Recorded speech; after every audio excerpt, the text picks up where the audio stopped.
everybody. Welcome to a video cast. I think that's cooler than a Facebook Live because we're also on YouTube. Welcome to a video cast with me, Howard Jacobson, and the Mergoddess, Sarah Bofinger. How's it going? Woo! Hi, how are Oh, you? you've almost trained me I to start know, with the right? wave. Yeah, and then you follow, and now we're waving. Right. So right now, the top of your head is a rumor. There it is. Is it here? There it Now we is. know it's there. I'm like, Um, I don't have a head. Here's some. Ooh. What we wanted to talk about today, um, what I wanted to talk about today, you agreed, I did. is I called it like can you be a flawless coach? And so I want to define both of those terms. Let's start with coach. And a coach could be someone who like overtly gets paid to help somebody else accomplish a goal, to get moving on something, achieve something. But a coach could also be you're just a supporter, a friend, and a coach could also be of yourself. So, you, Sarah, have talked a lot about taking the training from WellStart and applying it first and foremost to yourself and your own, journey to goals. Yes. You want me to elaborate on that? No, I think yes was perfect. I was just Okay. assuming. I was just assuming an elaboration. I don't need one. Right? Yeah, Um, yeah. and the other word is flawless. And by that I don't mean like making the right choice in every situation or using the exact right tool or methodology, but I mean like the way we can be unflawless as coaches is when we have an agenda for that person, right? Or when we think we know more than they do, uh, or when something they do or say triggers our own human insecurities, anxieties, fears, self-judgments. Mm-hmm. Because that's where I see people getting in trouble with coaches. Not so much with the technique of, you know, should I have done a fast assessment there, or should we have done a when then plan, or did I forget to ask about this? It's when we get all caught up in our own shit.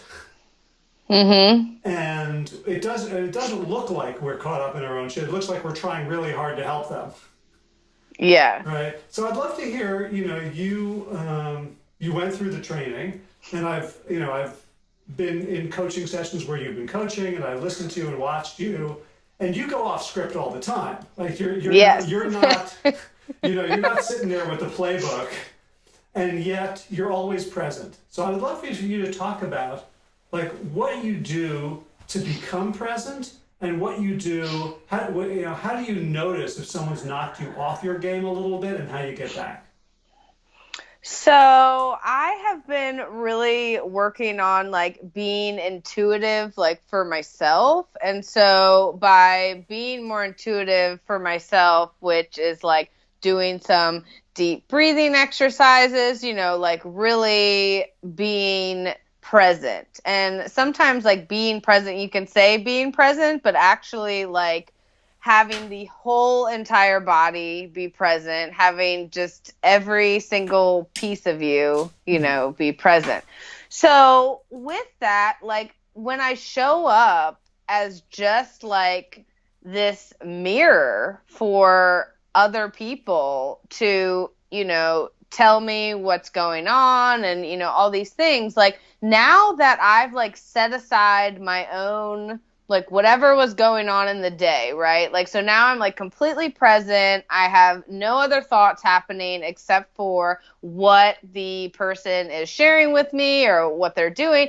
And so then like, it's almost like I become like them in a sense so that I can give them the best answer that is gonna work for them. So like I'm doing it more of really paying attention to their body language, to what they're saying, and it's almost like natural for me to like do it because it just it feels good, and then like to get their responses, I know that they're hearing and feeling and seeing what I'm seeing as well. And so it allows for this really great coachy like relationship where they're like, oh my gosh, like that really resonated with me. And I really understand where you're coming from with that, you know? And so then there are some times when someone may say something and I'm just like, especially when I first started, because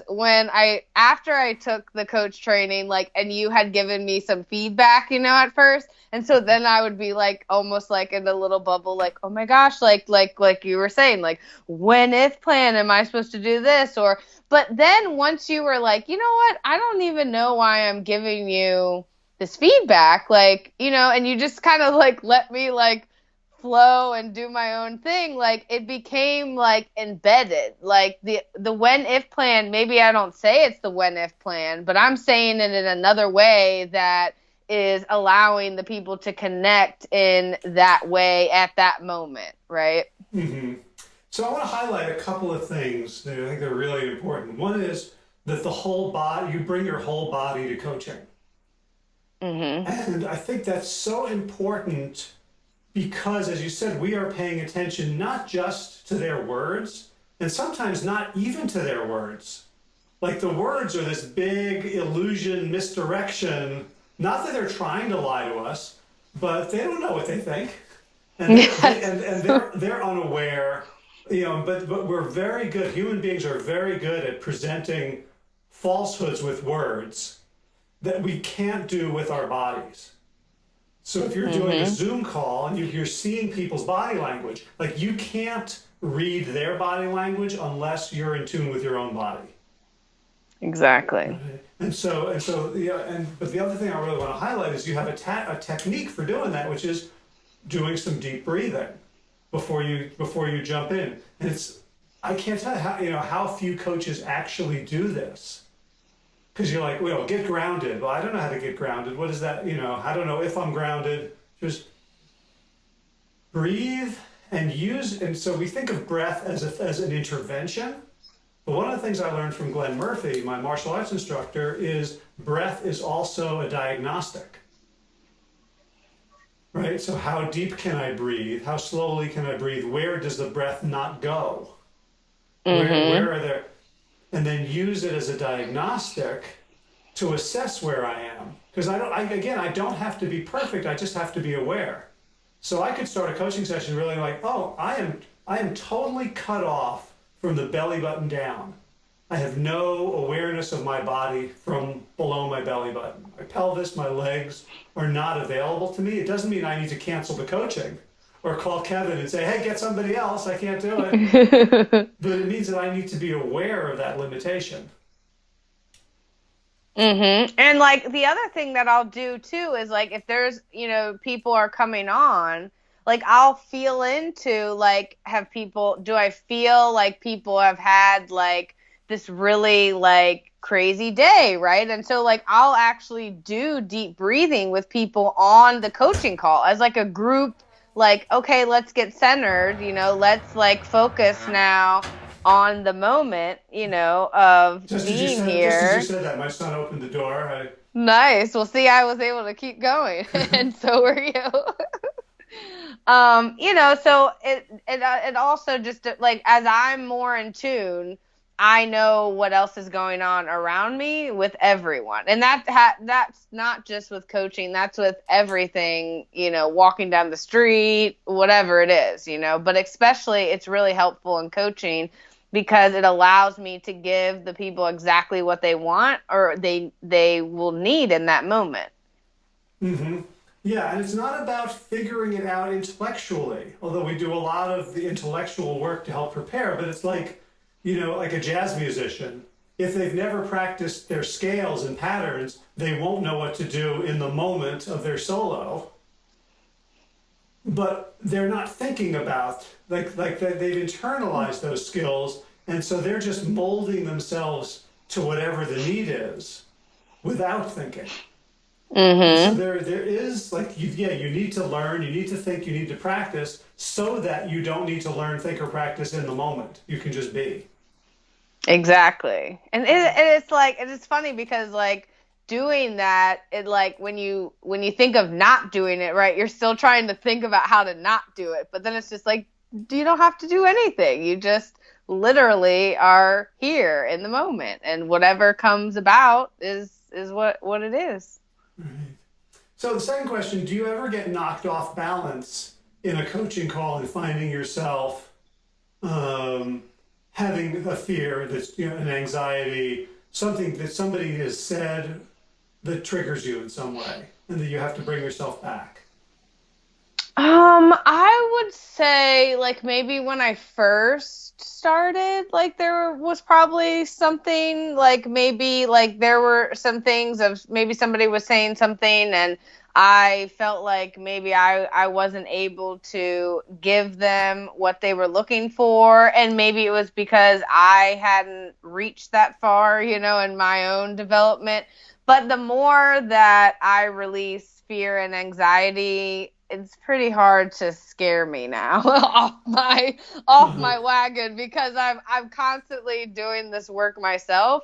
So I am already being able to pick it up, from other people and so but like like that's why it's so important as coaches to really be doing the work yourself because then it just makes you a better coach. Like you won't have these times of whoa, like what happened here, like you're able to get better and understand that, because you've already gone through it, now you can be that example, that, mirror for the coachee that is now going through something that you've maybe already experienced. Hmm. Yeah. So I don't think I'm as ascended as you are. So I am constantly catching myself, and the main I know my habits, and the main weakness I have is I don't want to feel like I'm not being of value. Like I want their approval, and so I Ah. can feel where the times in which I like, okay, they're not doing, we come back, we've had this call, and now 2 weeks later, and they're still doing the stupid thing, right? And they're Mhm. still, and I can feel I'm frustrated because I haven't been a better coach. And from that place, there are so many ways in which I could screw up, right? Mhm. And to be flawless means the first and foremost is I have to recognize that. And I recognize that not in thought patterns, or because, I could throw them a fast assessment or a when then plan or a pre-mortem. I could use all the same tools, but I'm using it from a different place. So the first thing I have to notice is in my body that there is an anxiety, there is an unpleasantness, there is some feeling of inadequacy in me. And if Mhm. that energy is allowed to coach, I am doing them a disservice. And sometimes all it takes is for me to breathe and notice it and go, oh, guess what? I'm human. That thing came up, and simply noticing it, I can let it go. Sometimes I actually out myself, and I feel like it's necessary or useful to tell my coachee, that really triggered me, and I want you to think I'm great. And so I've got this energy in me, and I just need a moment to come back to myself. And partly I do it because it's the absolute truth and I need it, and partly Mhm. I will do it to role model that you don't have to be perfect all the time, and this is what self-awareness looks like, and this is what vulnerability looks like, to admit to someone else that I am having an emotional reaction. Yeah, that's beautiful. I mean, what a great thing to share, with people, especially people that you're coaching, to show them that you are as equal as them. Yeah, and you've got to believe it, because I was talking about this with Peter Bregman the other day, who's my coach guru, coach teacher, and he was talking about, and this is so true, the difference between being vulnerable and doing a performance of vulnerability, Hmm. right? Like I know what that is like too, to go, let me Yeah. show you how vulnerable I am, because then you can't hurt me. as opposed to actually taking risks. And being a coach is very much like doing improv on stage. It's a risk of yourself. And you can either defend and guard, in which case you will do a poor job, or you can surrender, in which case what is in you can come out. Mm-hmm. Exactly. All right. Well, that's all I got. You got any additional thoughts or advice for either for coaches working with other people or for people working on their own stuff to use these insights to help them?